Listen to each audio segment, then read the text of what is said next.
What is happening, everyone? It is your boy Brad here. Welcome along to the channel, welcome along to the video. And it is a, well, shall we say, pointless 3 points today. 3-1 victory over West Brom. Where do I start? Doesn't change my mind. It doesn't change my mind one little bit. Yeah, good performance. Where was that on Thursday? Where was that Thursday? A meaningless game, and we turn up like that. I mean, first half, we could have been more than 2 up. Easy. Second half came out, bit dodgy. Defending, oh my god, how many more times do I have to see this backing off tactic? Pereira was just given license to run straight through the midfield. Sabas was nowhere to be seen. He wasn't catching him. El Neni was nowhere to be seen. Gabriel's there doing the shuffle, the dance, and Pereira scores 2-1. You're thinking, oh, here we go again.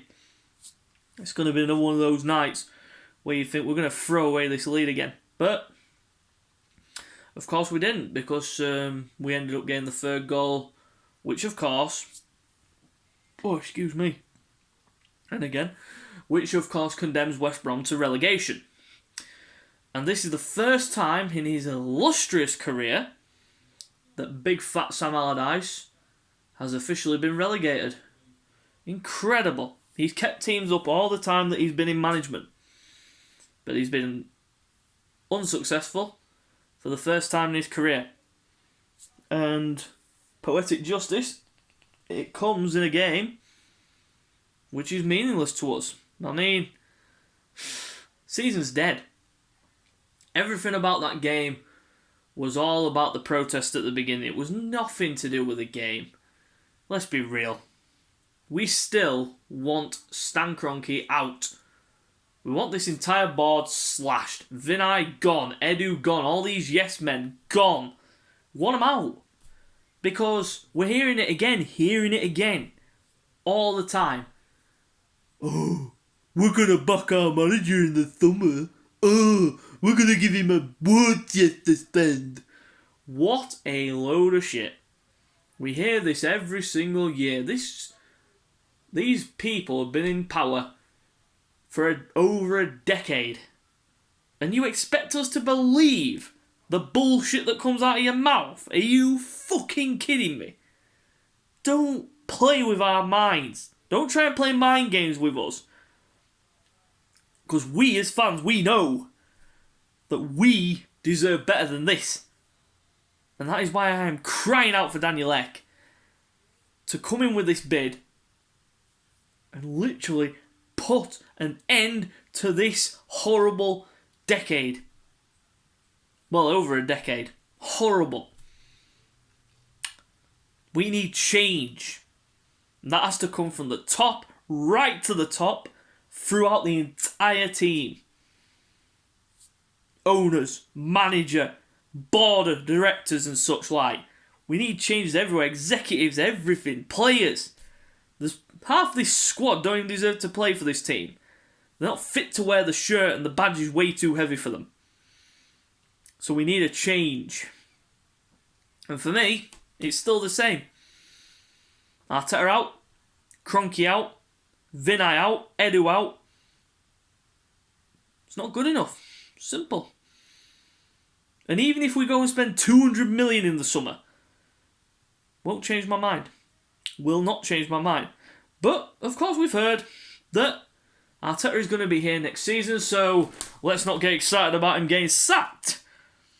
Because let's be real, if this was Roman Abramovich, if he was in charge of Chelsea, and Chelsea were in the position that we are, he'd be long gone. He'd be sacked. He'd be out of his depth. He'd be kicked out of the club in no time. But again, the Kroenkes accept yes men. Need I say more? But let's get back to the game. Decent-ish performance. Let's be real. Pointless, meaningless. Why didn't we turn up on Thursday? Why didn't we show that kind of fight, desire, passion on Thursday? Where was it on Thursday? We had that many shots on target throughout the whole of that game. say the whole game, both legs. That many shots on target, excluding Pepe's penalty. 3 shots on target in 2 legs.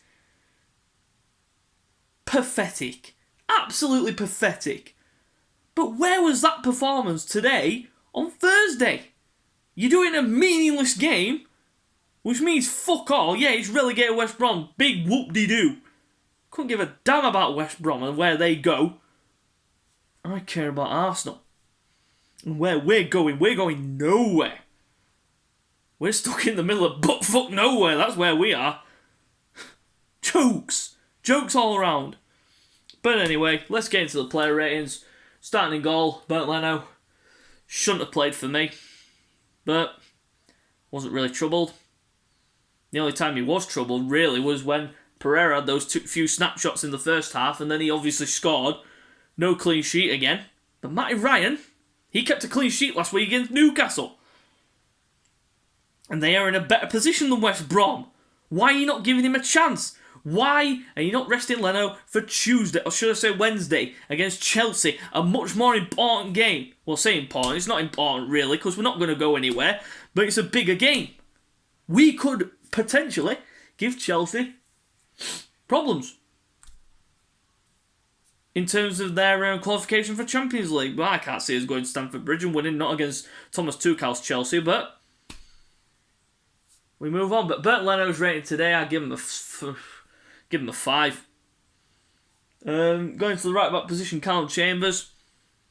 Why is he starting over Cedric? What has Cedric done to be completely frozen out of the team? You bought him in January on a 4-year contract, and he's a more natural right back than Chambers, and he's not even getting a look in. I mean, Chambers, he was playing more as a centre back. He was playing too narrow. The freedom that the left back and the right and the left winger had on that side, ridiculous. Callum Chambers, I'm sorry, but he's not a right back, and he gets a 4, and I want him gone in the summer. He's one that I'd get rid of, personally. Going to the centre-backs, first of all, Rob Holding. Not really tested. Few moments where he lost his man. But, other than that, standard 5. Can't give any more than that. Going to the other centre-back, Gabriel, again. He was at fault for the goal for me. Backing off. Not good enough. Needs to up his game. If he plays Wednesday, he needs to up his game. So he'll be up against Timo Werner. A much more deadly striker. Well, say deadly, he's not really been deadly, has he, this season, Werner? But let's be fair, he's much more of a threat than West Brom's strikers. Let's be real about it. But Gabriel, for his performance, gets a 4 for me. Going to left back position, the man of the match, Bukayo Saka. Gets an 8 for me. Man of the match by a country mile. Why, oh why, oh why, oh why, oh why couldn't you play Saka at left back on Thursday? Look at that performance today. I mean, need I say more? I'm not even a manager, and I could see that Saka should have played left back whilst Tierney was injured. But no, Mr. Big Mikel plays a central midfielder as left back. Really? Jokes. But Saka, 8, star man today. Going to the midfield, Danny Ceballos. Get this man out of my club. I've had enough of the spinning top. He is literally dead in the mud. 4, shocking performance. Didn't even do much in terms of few little passes here and there, but not good enough. Not good enough to wear the shirt. Back to Real Madrid. Piss off. Simple as that. 4. Going to the other central midfielder next to him, Mohamed El Neni. Again, need I say more about this man? Squad player? Yes. Good enough to be a squad player. But in terms of a starter? Nah. Sideways, backwards. Few good moments here and there, but not good enough. 4. Not good enough. Going to the right wing position, Nicola Pepe. Now, he really did offer a threat down that right side. He really did. And that goal, absolute inch perfect. Beautiful goal. Top bins, beautiful. Where was that on Thursday? I don't know. I'll be back on the team bus. But never mind, we move on to Chelsea. But Nicola Pepe, for me, he gets a 7 for his performance. Good performance all around. Going into the central attacking mid position, Emile Smith-Rowe. Again, until he came off, he was good. Brilliant finish. First time volley, beautifully struck. But then, he gets taken off. And I'm like, what? Are you actually for real? Why are you taking Emile Smith-Rowe off? I don't understand. I'm lost. But Emile Smith-Rowe, he gets a 7 as well. Going to left wing position, Willian finally breaks his duck after 37 games. 37 games. Oh my god, and everyone will expect me to probably praise him for the goal. Yes, it was a good goal, beautiful free kick, but not good enough. Performance was decent today, but where was that? Again, going back when we first signed him, where was that? Nowhere. Just one good game doesn't make you a good player. You need to be consistent. Willian is not consistent. But for his performance, he gets a 6. Going to the striker, Gabriel Martinelli gets a 5. Not his best of days. He was quiet. Kept coming to feet. I was like, what are you doing? Why can't you play spinning behind and try and play that kind of game? That's what kind of striker you are. You're that striker that likes to get on the shoulder and run the last defender. None of that today from Martinelli. Going to the substitutes, starting off with Alex Lacazette. Came on, didn't really do much, standard 5. Kieran Tierney, same, standard 5. Thomas Partey came on as well, standard 5. Mikel Arteta, manager rating. He gets a 6 for that. Much better.